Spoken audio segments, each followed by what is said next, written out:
Um, Welcome everyone. I'm 2003 A7PS152.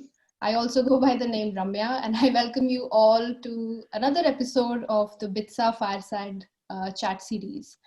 Today we have amongst us Aruna Gobalan, BITSian, who recently turned author and released her book last year titled Take My Money Please. To tell you a little bit about Aruna, she graduated from Pilani in 1994 and built her career spanning many cities and countries. She currently lives in California with her mom, her husband, and her daughter. She also blogs at partably.com, and which goes to say that writing is a big part of her life. But when not writing, she is training for marathons. She loves to cook. And Aruna, we are very grateful that you're here with us. Thank you, and a warm welcome to you. Thank you. I'm so honored to be here. Thank you. Today we are going to be talking about her book, Take My Money Please. It's about a 21-day secret, now not so secret, giving project that Aruna undertook last year, and we will get into the details of it shortly. It's an engaging book. It's very heartwarming, and keeping in with the theme of the book, Aruna is donating 50% of the sale proceeds to BITSAA towards Merit Cum Need student scholarships. And we're really grateful to you, Aruna, for your kind gesture. Today, we have with us a few avid readers who are joining us from across the world. I welcome them all onto this chat and thank them for taking their time out from their busy schedules. So we have Sujata Ranganathan, Shaista Hussain, Prasanna Madhubushi, Suganya, Shruti Jayaprakash, and last but not the least, we also have Divya, who's the director of our fundraising team at BITSAA. So I won't be speaking much because it's time to listen to Aruna, and I'll open up the chat with my first question to her. So tell us a little bit about when did the idea of turning your project into a book come about? I know you mentioned about how the seeds were sown for the project itself during a meditation session, Right. But when did you decide that it should be a book that others should read? It was probably very soon after I started writing. So I decided I wanted to do this project, right, and keep it secret. And then I decided I wanted to write about it every day. That was something that because I didn't want to forget, because I have I know Prasanna mentioned this, but I have the memory of a firefly. So I can't remember anything for very long. So I figured, especially because it had a lot of emotions attached to this, I wanted to write about it. And as I started writing, I realized this was going to be, a lot of content. And I didn't want to, it's hard enough getting people to read a 2,000 or a 3,000 word blog article once a week. Subjecting them to, a 20,000 word essay would be too much. So I figured a book is probably a better format for this. Okay, so very early on, right when you were doing the project, you knew, and were you recording it every day as you went along? I did. I would write that day's essay every day. Okay. I didn't edit it as I went through the process, but I would write up, most of my experiences. At least I had a rough draft done every day. So which was very cool because it helped with the writing process. Yeah. I got through it pretty quickly. Cool, that's fabulous. So I'll open up the chat. Please feel free to unmute yourselves and ask and discuss whatever that you wish to with Aruna. I will request that you introduce yourself before you ask your first question so that our listeners know about you as well. Thank you. So let me go first. I'm Sujata. I'm very excited to be part of this chat. Lots of reasons to be excited. I myself am from the 91 to 94 batch, did my biological sciences. As soon as Ramya said her ID, a little bit of my, that alphanumeric number that stays with you those 4 years, just like kind of popped up. I'm 91 B1 PS 157, and I did my biological sciences, graduated in 94. As far as knowing Aruna, I've known her from 91, 92. I mean, pretty much, I would say the second year onwards, I've known her. What also helped the friendship and association is her BITSian husband and my BITSian husband went to the same high school from the same town. Briefly, we lost touch, but as soon as she came to California, we started off where we left off, you know. In short, lots of reasons to be here, to support Aruna, both you know, to celebrate her and to support her as a writer, her journey as a writer, as a friend, and as a reader. So I'm excited. So with that, I'll probably start off with one question that I think you know, I've followed Aruna's blog at pardably.com. You know, she writes about, you know, embracing the suck, you know, getting off the hedonistic treadmill, and, you know, day-to-day, you know, topics that really make you think. It really got the wheels in my head turning slowly but surely. But as the book came about, right, so one of my questions to Aruna would be, how was that transition? As a blog writer, you're writing quick, you know, maybe 3,000 words, and then moving, you know, transitioning into a book, which is, like you said, you know, a longer work, right? And, you know, what would you like to share about that transition process? It was different, but I think it was a lot more freeing for me to actually write the book. Mm-hmm. Blog, you know, over time I've realized, so there are, it's almost a template that you have to follow on the blog. You have to keep people's attention, right? In a book, you can let it wander a little bit because you assume that they will come back to it at some point in time. Whereas in a blog, you know, you got to keep on message all the way through. Right. And also when, these days, at least when you publish blog articles, you have to be cognizant of SEO, like search engine optimization. Like there are all these other constraints, right? So when you're writing a blog article, and you've got to have you know, certain so there are all these checks that happen, right? You've got to make sure that your sentence structures are not too long, right? It's not about prose, it's about content. Whereas in a book, it's all about, you know, language and just a lot more freeing, I think, to write the book. So I didn't realize it, but I loved, I actually enjoyed writing the book, right? So the blog is something that I do all the time. And the blog is also a lot more research based, and the book was very personal, right? So I don't write as personally on the blog as I wrote on the book. So it was very freeing and a very different experience. So I like that to do both now. So I think I'll keep switching between the two mediums. Nice. I'll go next. Prasanna Madabushi. You know, I went by Prasanna Kannan when I was in Pilani, same batch as Sujata, instrumentation major. So Aruna, I loved your book. And more importantly, I love the concept of giving. You know, there is plenty of research to suggest that, you know, giving cash without strings attached is the best way to help somebody who is in need. So I loved, you know, the thought process, you know, that went into it. And, you know, I am a writer myself. That's one thing I have. And, you know, I have several things in common with you. We went to, you know, Pilani, close to each other and all that. The other thing I have in common with you is, you know, I write fiction. So question for you, you know, I think I'm similar in personality to you because that comes across in your writing, you know, how you didn't, when you approach strangers, to, you know, give them money, you know, there's a tendency to hide behind some kind of a mask.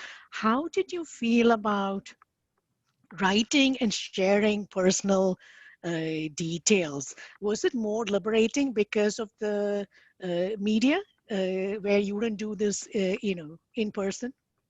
Yeah, I think so. And, you know, there is still a part of me that's in denial because even when I wrote and put this out there, I was pretty sure not many people were going to read it, right? So I was very hesitant to do this, right? Even I wrote this and I had this full draft ready. And at that time, I wasn't sure I actually wanted to publish it at all, right? So I held on to it for a little bit.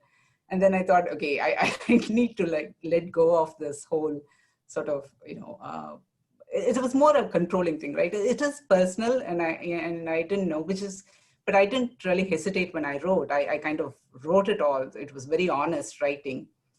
And at some point in time, I figured, okay, it is out there, if people read it, but also it is to help with because I'm not the only one that feels this way, right? And I felt that if I could get this out there, there are a lot of people that are kind of stuck and very inhibited, right? And I felt like, okay, if I can do it, people can do it. And there's so many opportunities out there. And so if we sort of lose our inhibition a little bit, then we can get out there and achieve a lot more, right? So that really helped.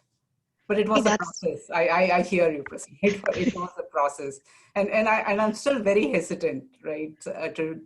I don't like being the subject of conversation. I like conversations, but I don't like being the subject of the conversation.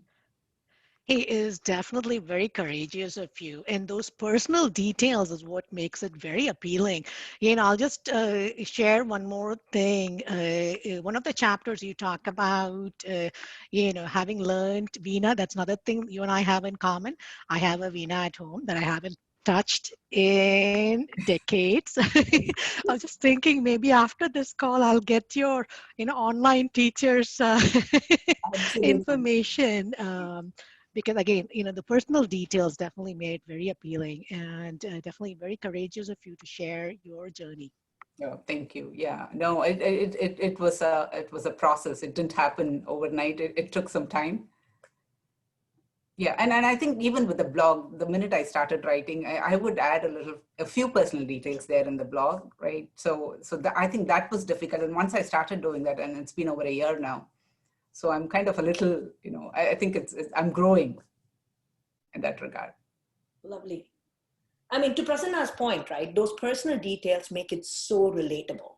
Yeah. We are able to share that same space, and I find myself like, oh yeah, that could have been easily me, kind of thing. So I think totally welcome that process, and and I think it works so well. Absolutely. The one about you chasing the garbage truck driver. Yes. I can totally picture myself going around, then looking for him, not looking for him, don't want to be too obvious that I am looking for him. Yeah, very. It was insane because I didn't want anyone to know, especially, I didn't want my husband to know. He's unfortunately, the way our house is built is his office where he works office right at the front. So, he can actually, and he faces the window, so he can actually see people moving out and about. So it was all, it was an adventure. Surely. He must have made for a distracted meeting attender that day. What's going on? What am I missing? The passage that I sort of found like very relatable, and I actually bookmarked it and sent it across to a lot of my female friends, was when Aruna talks about the part where, like, as a school kid, she didn't belong to any of those two major categories of women, and I found it so relatable because I was exactly like that. Like I was that uncool kid, but I was too proud to actually be flocking around those people, and yeah, I mean, I would just sit at the back of the bench and, like just draw my sketches and do that. And that, I think that passage was very relatable. Oh, There are a lot of passages there which I think I've bookmarked and shared with my friends. Shaista, give us your intro. Yeah, actually, let me introduce myself.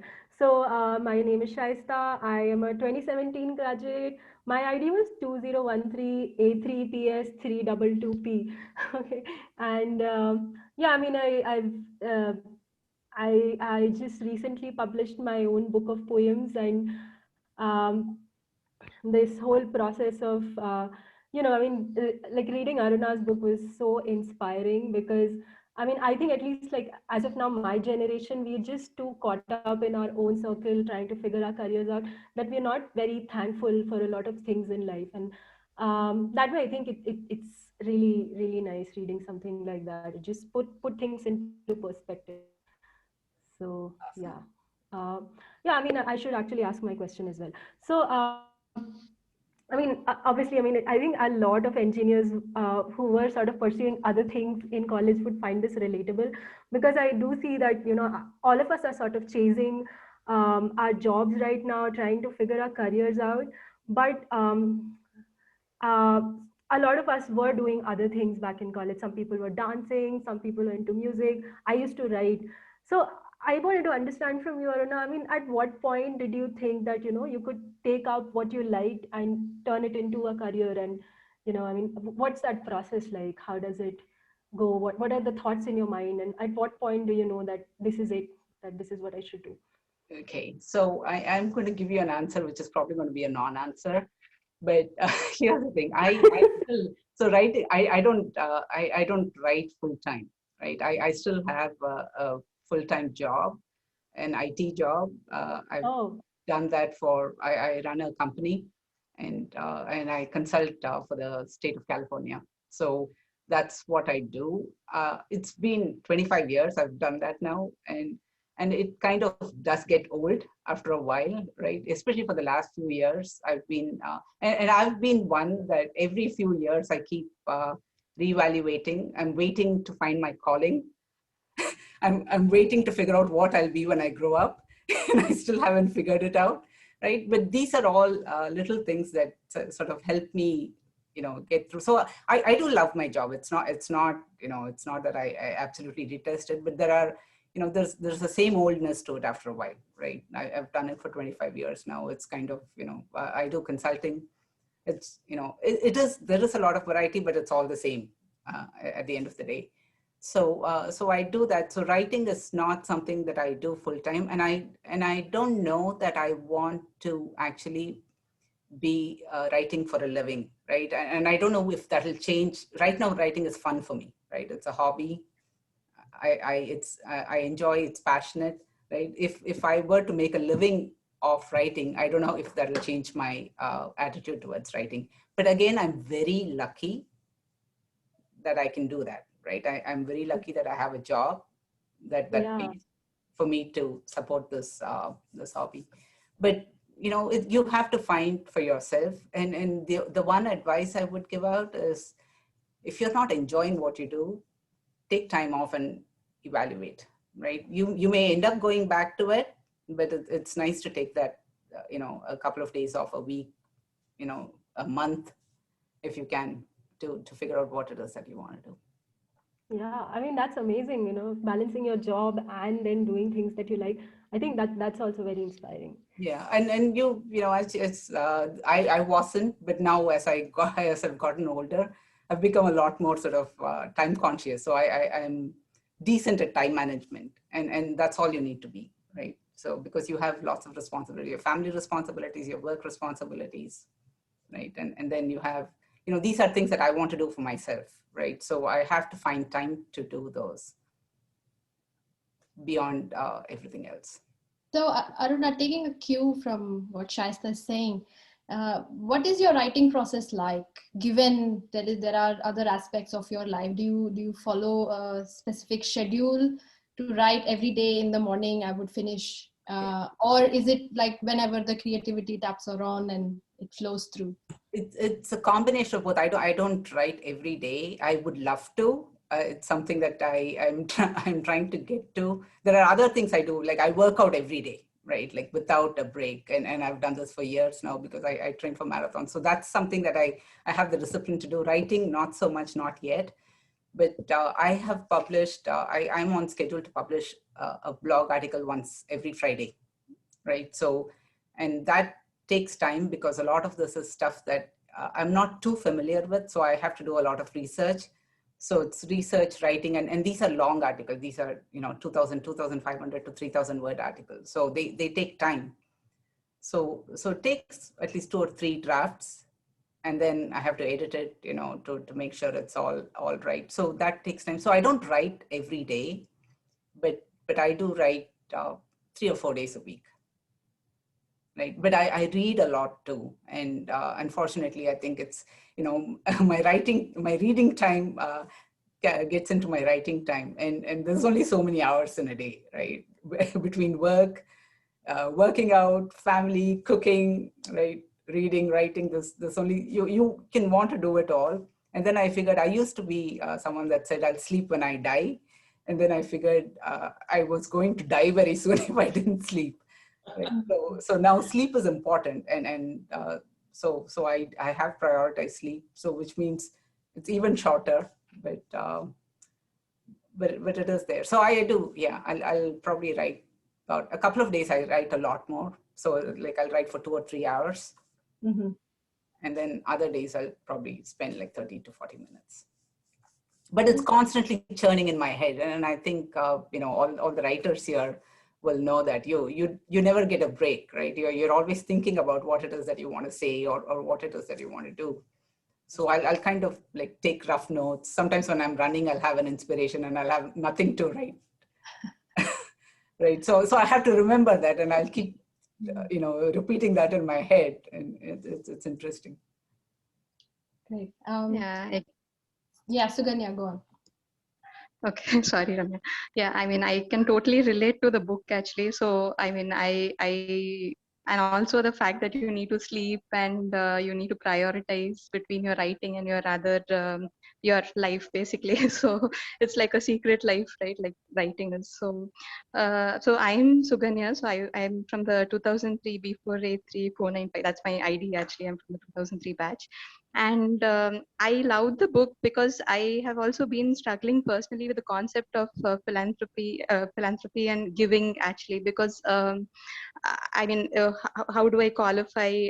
Is it okay to give? And I overthink it so much, and I end up not doing it actually. And I try to make online donations. I don't know if it's valid, or people tell me it's just going to some scamster. So there are so many things to consider. And so this thought process on giving was like really a good read for me. So one question I had for you is like, if you would do it again, right? Like the next year, if you would want to embark on a 21-day project again, would it change for you? Like, would you be less, hesitant to go and give people something and appreciate them, or do you think the process gets better with time? Because I mean, this is something I still struggle with actually. So yeah, that was my question actually. Yeah.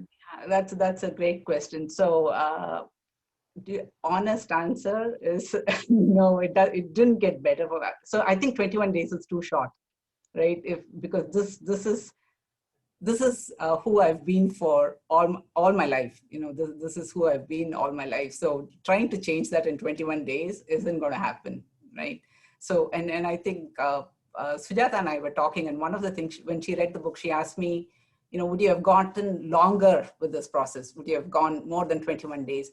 Absolutely, right? I there are so many people to give to. I could have gotten longer. The But only you can't keep it secret, and yeah. because I didn't want to write about it anymore. It was just, I couldn't wait for the 21 days to get over, because it was a challenge that I put myself through. It was difficult. Every morning I'd get up and I'd go, oh my gosh, who do I have to face today, and what do I have to do, right? So that was tough. But I think, if we kept doing this, now I'm trying to do this not just in giving, but I'm just trying to sort of go and talk to people. My daughter and I went to a boba place the other day. It's one of those like Starbucks, right? Let's just say Starbucks. They got our order wrong. Normally I would have just picked it up and not said anything, but I had the courage to go and say, okay, you got my order wrong. It's really small things. You would think for a full-grown adult that that wouldn't be an issue, but it is an issue. I've never labeled myself an introvert, but I realize I do have trouble telling people things, or even nice things, Yeah. right? Like gratitude, right? This is not to point flaws in anyone, but just talking to people directly and just telling them I'd like to be behind a wall. So institutional giving is so much easier. Writing those online checks, I've done that forever, right? Mm-hmm. So we giving is a huge part in our household. So we always do that, but it's always nameless, faceless, anonymous giving, right? Now to do that in person and to do that in cash and to do that to someone who doesn't expect it, I think that took a lot of effort. And the best conversations you have are always with strangers, I feel, because I have felt that personally. So, I mean, the concept of giving to someone who's in need and whom you know slightly, I have never had the courage to do it. So maybe I will take inspiration from you, maybe. And yeah, it did. very So great. I thought of it like this. I would think about, this person, like I still remember the face of this person I gave to at the grocery store. He was just totally, first he refused, and then, he eventually took it, and he was happy. And I just imagined that he went home and he had something nice to say, right? That, he felt appreciated. So he said something nice to his family. And I think, then they had this conversation, his wife or whoever, and I'm imagining this world where, people are spreading positivity one after the other. So, and I think that really helps. And, it's the least we can do, right? We are so blessed. Yes, So, absolutely. Yes. yeah. Hey, the one way I think the book definitely helped is, you didn't make it sound easy. You shared your struggles, and I think a lot of us are in the same boat, because giving anonymously, like you said, to writing a check to a nonprofit anonymously is the path most of us have taken. And this one, when you share in detail the struggles to find somebody in your community who would benefit from this, and I think that definitely is inspiring. After reading your book, definitely my mind, I was thinking, how could I incorporate this? Because like you, I've been writing checks to Right. nonprofits. Yeah. So definitely sharing the struggles was courageous and inspiring, but also, very useful for folks, because we can relate to those struggles. Right. Yeah. Thank you. And that was the point, right? And I felt I'm sure I'm not the only one with these issues, right? Right. So Aruna, one more question. So, I mean, you also talk about your love for lists, and I've known you for so long, and I'm pretty sure that you had like a list of people. If you were to quickly share out like 2 or 3 other people, so all the 21 days, to Prasanna's point, your thought process, how you gave context to who your next target is going to be, was very helpful. Right. And I'm like, geez, it's just 21 days, it got over, kind of thing. Right. So I was like, and it just sat so well with me, right? The whole relatability. And it's almost like I would have chosen the same set of people. I mean, because I was following along so intently. If like 2 or 3 more people, if I mean, was it a list and do you have to pick and choose kind of thing, or? It didn't. So I didn't make, in fact, for this one, usually I have everything planned out in my life for, for the day, for the hour, for the week, for the year, for 10 years. Guys. This one I didn't. And I thought I'm just going to, fly by and see who to pick on, next. And just in terms of, I was thinking about, okay, what I'm always getting packages, always going to the grocery store, right? Like teachers, right? So in terms of like, if I had to pick more people, there are always more people in all of these industries, right? There are more teachers and more people involved in education, right? Not just teachers, right? There are all these support staff, people that need to be taken care of. And again, same thing with the delivery folks. There's tons of different delivery people that come in, and these, we don't even see them, right? We just get our packages, move on, right? Uber Eats, right? All sorts of people, right? DoorDash delivery people, all of those. So I don't think there is, it's not a finite list at all. It's an infinite list of people. That I agree. But I had not planned out who it was going to be. I just picked, some of these, and medical, and because of my struggles with with the healthcare system over these years. So that meant a lot to me. And I've said thank you to in many ways before, but never personally like this. So I think that really, and I would like the opportunity to do that again. Mhm. Yeah, that's so beautiful. Putting a name to the nameless, putting a face to the faceless. Yeah. Incredibly powerful. Indeed. Shruti, you wanna go next? Yes, yes, let me go next. Hi everyone, this is Shruti, 2003 8 PS 132. It's wonderful to say this ID, just that. Aruna, I loved your book. I recently read it actually, just finished it yesterday. What I liked about the book was not only the central theme of the book, but also all the personal things that you weaved in. And there was so much like life lessons in the book without sounding preachy. So that was wonderful. Things like about meditation. Like I've been on and off about meditation, and I meditated today. I was like, okay, I really liked what you said about meditation in the book. Like it puts a pause between your reaction to things. So that was a new perspective. Um, the other thing I also really liked about was your struggle with just saying thank you. It's such a simple thing, and I think thank you is like one of the first words that we learn as kids. But it's so difficult to say thank you. I completely relate to it, and I saw that over the 21 days, probably your thank yous got a little more comfortable. Like in the beginning, it was like you were just probably muttering a thank you and running away as soon as you could behind your mask. But it seemed like it became a little more elaborate towards the latter part of your project. Would love to hear more. Like, what did you exactly say to these people? How did you express your thank? Like, thank you is a very small word, right? But there is so much more you can say. Right. So as as I've written there, initially I didn't say much. I said as little as I possibly could. The objective was to get the cash out of my hands into that person's hands. That's all I cared about, right? Did that person have that money or not? But as it got better, and to Sukanya's point also, right? Does this get better? I guess if you keep persisting with it, but remember that this puts you into an uncomfortable zone, and we all like our comfort zones, right? So it's okay to go into that uncomfortable space, but you want to keep coming back into the comfort zone, which is what I did after 21 days. So I'm like, okay, I'm done. Like I've been in outer space for so long. I need the comfort of my my old habits here. But what I said to them was, there was this the grocery store worker, and I said, the cart pusher, right? To me, that he was. I had parked my car and I found this guy, and he was pushing all these carts. And especially with the pandemic now, they have a lot. It used to be that they had.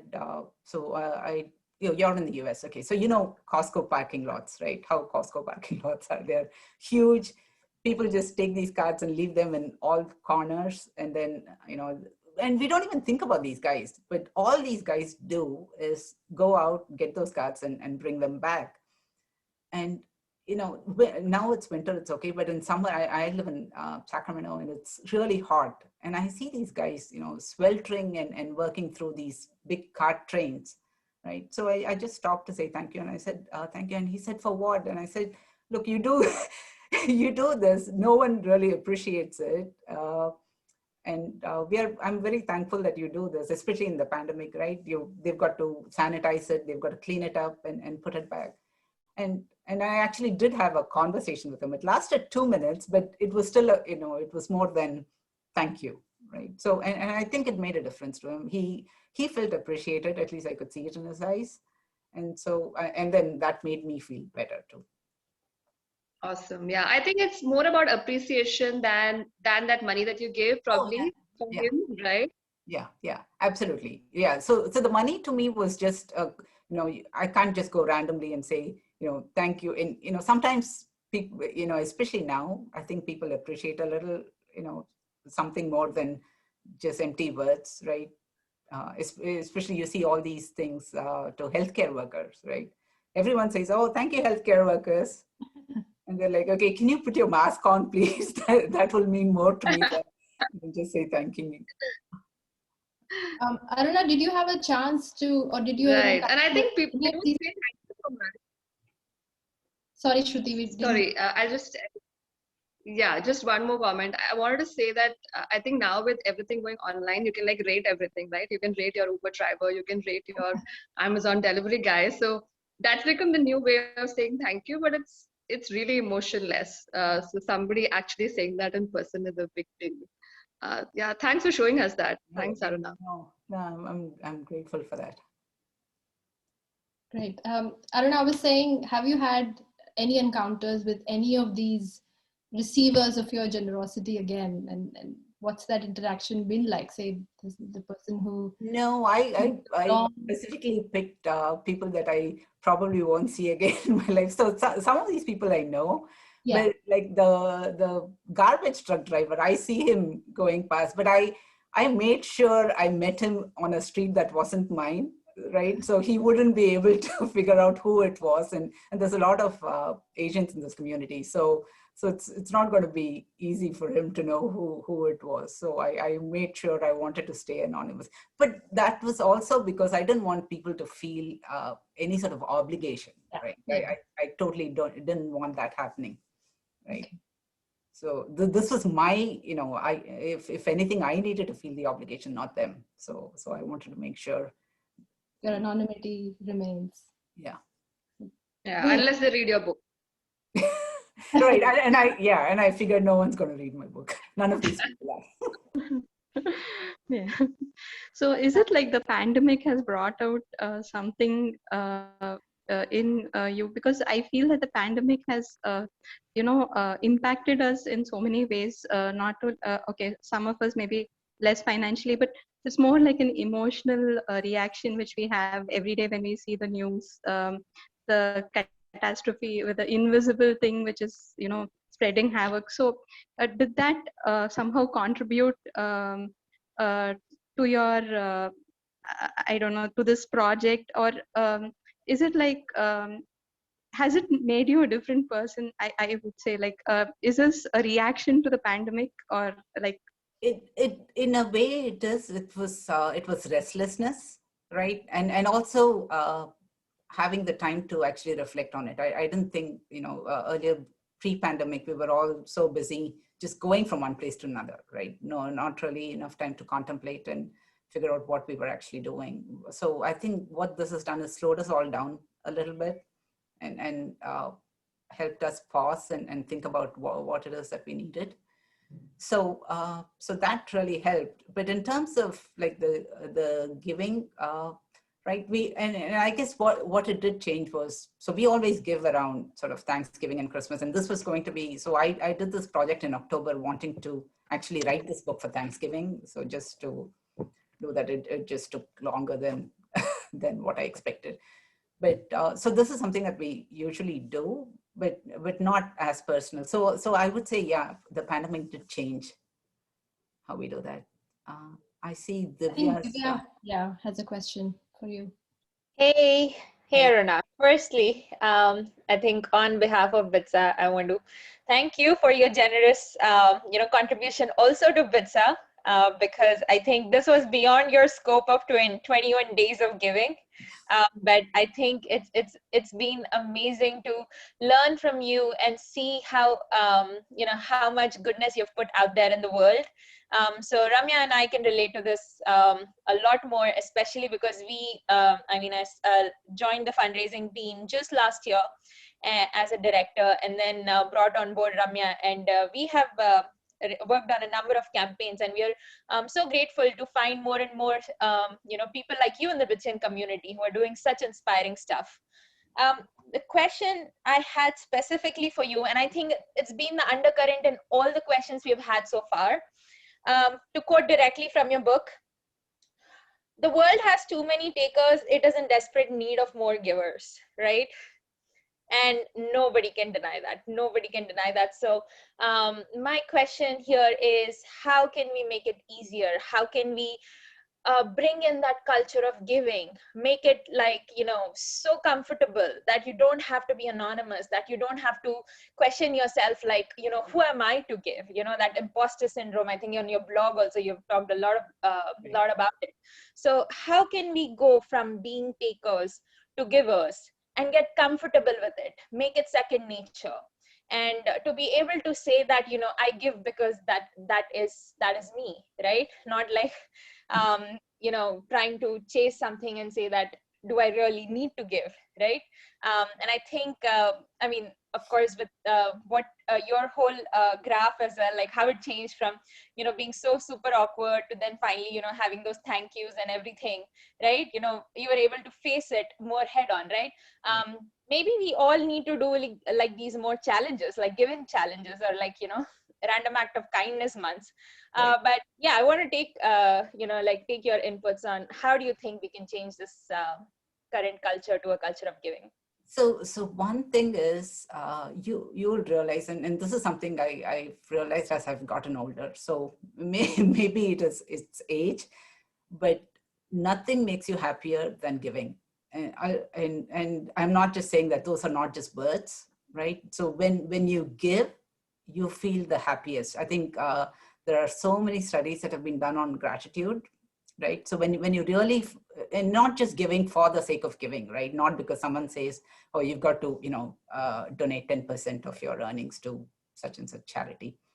But when you truly give from your heart, you always, you know that it's not because you're not giving to receive something in return. You're giving because it's just makes you feel better. And it is selfish in a way, right? You're actually doing it for your own happiness, but it just feels really good, and it beats any other form of sort of chasing after any other hedonic what's the word I'm looking for? Anyway, so giving, I think that really helps. So these challenges, again, I would say, Divya, is it's one way to get us outside our comfort zone, right? To fight those impulses that we have, and say, oh, I'm not the kind of person that will go and do these sort of one-on-one giving things, right? So that was who I was before. So which is why I made sure I put myself through this challenge to say, okay, for 21 days, I'm going to take away this hat of who I think I am, and I'm going to put on a new hat, and I'm going to try it for size and see how that works. And that really helped. And you've got to time box it, because if you say, oh, I'm going to start and change into this new person, it's never going to happen, right? So it's nice to time box it and say, okay, for this limited period of time, I'm going to step outside my comfort zone and do this. So those things happen. And it does not have to be financial. And I say this over and over again. And in fact, I think the harder giving is not financial. The harder giving is giving your time, right? Mm-hmm. It's actually giving yourself, giving, helping people out. So, especially like, hospices and, all of these like geriatric care facilities, there are all these older people. They don't care if, about money. Right? None of them care about money, right? You do need money to run the place, but what they care about is people come and spend time with them, right? 5 minutes or 10 minutes or half an hour, right? So it's time, and time is hard. Time is hard to give. It's so much easier, which is why I started this year, but just giving money out. That's the easiest thing to give out, right? Yeah. That's the easiest thing to give out, but any other giving, but we've just got to make it. We're all so selfish in our ways. So I'll speak for myself. Right? I very self-centered about what it is that I'm getting in return for this, or is this a good deal, or it's those equations that are constantly running through our head. So just getting outside that and saying, okay, I'm going to focus on giving, because ultimately that makes you so much more happier than anything else that you may be able to buy or achieve. Absolutely. Yeah, that was really helpful. Thank you. And I think I hope that your book sparks that culture of giving, especially among BITSians. It's always been there, but I think the idea is that we should get comfortable with it. Right. So that's where it is. And just to add, 17th February was actually Random Act of Kindness Day. Oh, okay. So there are more, more and more days like this coming out. So it's very exciting. We also did a BITSAA giving, BITSian BITSAA Giving Day on December 1st last year. So really excited to learn from you and see where we can, use this opportunity to kind of, sprinkle more joy through what we've learned from you. Yes, thank you. Hey, Aruna, what is next for you in this journey of giving? I'm sure you have many, many things. You're at least churning in your head. So what is next for you? Next is not financial, but like I said, something with my time. And I don't know yet. I haven't, I don't know it, but I want to do it this year. I have to figure out what what it is. I have a few ideas, but nothing concrete is yet. And I'm just going to say, I'm surrounded by people who are generous, right? Friends here. I have friends here that, there's a group that got together. They knit and they make scarves and hats and masks and all of those things, right? When the pandemic started, they created all these masks. And these are people of all ages. They got together and started it. And I'm not very good with my hands. I'm terrible at anything crafty. So I could not help. The only thing I could help them with is, money. And that didn't really seem like much because they were, putting in hours and hours of effort, creating these things and sending masks out to people in the community. So, maybe it's not that, maybe it's actually just getting involved with more I've volunteered with organizations, but it's been mostly sort of behind the scenes. But actually truly helping individuals, I think I think that takes, a level of commitment. And I don't, yeah. And, So, it can be emotionally draining too, right? Depending on who you work with, right? Which is why I have immense respect for, social care workers and people like that, because they actually, they make it their life's purpose to go and do these things. So Aruna, it's time to hit that meditation cushion. It is, yes. To find that next that's to me, it's that's one beautiful way, because you can escape from it all. You can sit there, right, and search for inner peace. But the world actually needs needs us to be providing. Right. If everyone just withdraws into their meditation cushion, well, they may be happy, but there are going to be, other people that need help.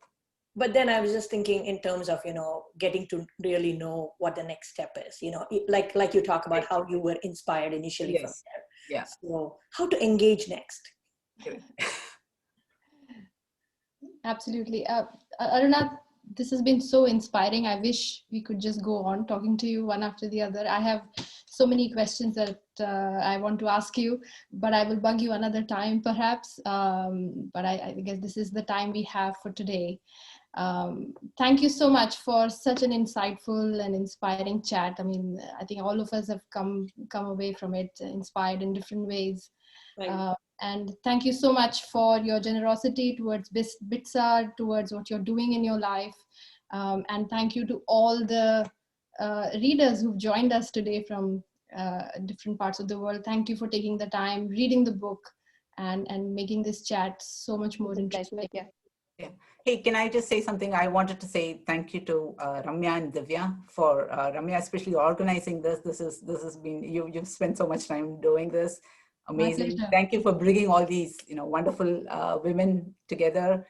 And I'd also shout out to, Prasanna, Suganya, Shaisa. They all have their books and things. So please go check those out as well, because I am going to.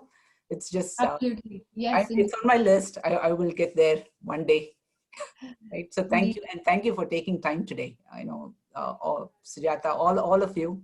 I really. And these thank yous are in no way awkward at all. It's all from the bottom of the heart. Absolutely genuine. Like Ramya's email shout out to, sorry?